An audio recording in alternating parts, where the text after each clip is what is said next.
Selamat pagi Ibu, mohon meluangkan waktunya sebentar. Iya, Ini kemarin dapat tugas ini PPG dalam kesehatan. Kemarin dapat tugas mengeksplorasi penyebab masalah yang ada di kelas maupun di sekolah kita. Kemarin saya sudah melakukan eksplorasi kurang lebih ada 14-an masalah, tapi saya spesifikkan lagi menjadi 3 masalah yang dapat mencakup dari beberapa masalah tadi. Dari ketiga ini mohon nanti Ibu memberikan pengalaman dari faktor-faktor penyebab masalah tersebut. Yang pertama, faktor yang mempengaruhi motivasi belajar siswa itu masih rendah. Nah, menurut Ibu kira-kira faktor penyebabnya itu apa saja dari pengalaman Ibu? Iya, memang ya untuk SD kita itu motivasi belajar siswa itu masih kurang. Ya. Hal ini disebabkan mungkin yang pertama ini yang menurut pengalaman kita dalam pembelajaran sehari-hari, guru mungkin kurang menerapkan metode yang menarik perhatian siswa. Guru hanya monoton metodenya itu saja, jadi siswa kurang tertarik. Hal ini tentu menyebabkan siswa untuk motivasi belajarnya kurang. Berarti faktor penyebabnya adalah metode Bu ya, yang hanya monoton, mungkin harusnya berganti-ganti untuk menarik. Iya, betul seperti itu. Berarti tidak hanya satu metode, tapi bisa berbagai macam metode dengan mengaktifkan siswa sehingga siswa termotivasi untuk belajar. Kemudian yang kedua mungkin ini tentang media dan sumber belajar.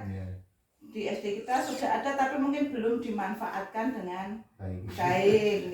Masih ada beberapa rekan kita yang mengajar tidak menggunakan media sehingga siswa juga kurang termotivasi dalam belajarnya. Mungkin itu yang menjadi faktor itu motivasi belajar yang rendah Bu ini. Itu. Terima kasih. Nah, itu untuk masalah yang kedua adalah literasi Bu. Jadi saya amati itu terutama di kelas saya itu untuk literasi seperti membaca, dari lihat siswa juga membacanya masih kurang, mungkin ada yang masih belum lancar, ini juga terjadi di kelas yang lain. Nah, mungkin menurut Ibu faktor penyebabnya mungkin apa saja ini?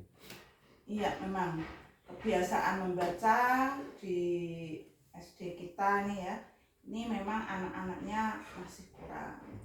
Kenapa?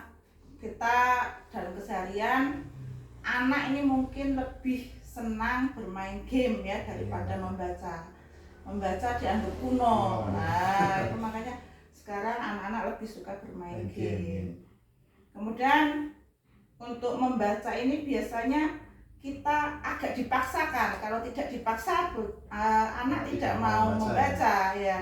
Maka pembiasaan yang di sekolah kita itu harus dipaksakan, harus dipaksa dulu, supaya terbiasa. Jadi kalau menanti kesadaran siswa untuk membaca, ya mungkin membaca itu mungkin lama. Ya. Kemudian kita kan sudah punya perpustakaan, kita punya mading, kita punya pojok baca, itu belum termanfaatkan dengan baik. Ya. Mungkin dari guru ya harus aktif sekali ini untuk menggerakkan siswa untuk mau membaca, memanfaatkan sumber-sumber yang ada. Kemudian juga ini buku-buku di perpustakaan, bacaan itu mungkin kurang menarik ya. Bukunya sudah produk lama. Kita kan belum mengadakan buku yang baru, kita belum ada misalnya bantuan buku yang baru, sehingga buku-buku yang lama itu mungkin sudah dibaca berkali-kali ya, siswa merasa kurang menarik ya, seperti itu. Kemudian ini juga penting ini motivasi dari orang tua. Mungkin orang tua di rumah membatasi anak bermain HP-nya, kemudian harus apa orang tua memotivasi untuk membaca di rumah Iya. itu, nah itu juga termasuk hal-hal yang mempengaruhi siswa itu. Berarti peran orang tua juga penting di rumah ya? Iya, Jadi penting untuk, sekali, penting mengawasi sekali. siswanya Iya. apakah sudah belajar membaca atau berarti sama saja di rumah perlu juga ada pembiasaan juga mungkin. Iya, betul sekali. Berarti tidak hanya di sekolah, tapi peran serta orang tua itu juga sangat mempengaruhi. diperlukan. Ya, seperti itu. Ini untuk yang terakhir Bu, jadi yang terakhir adalah berkaitan dengan penerapan model pembelajaran yang inovatif. Jadi kadang saya pun masih belum belum bisa mengoptimalkan, mungkin tidak tahu untuk guru yang mungkin sudah bisa atau bukan. Nah menurut Ibu mungkin ini penyebab kurangnya optimal dalam menerapkan pembelajaran yang inovatif itu menurut Ibu apa saja mungkin? Iya, memang ya, untuk sekarang ini model-model pembelajaran kan banyak sekali ya. Yeah. Nah, mungkin dari rekan-rekan itu sebetulnya saya kira juga mampu menggunakan itu ya. Mungkin hanya kemampuan dan itu perencanaan dan pembelajaran itu harus lebih bervariasi dalam menggunakan model-model pembelajaran.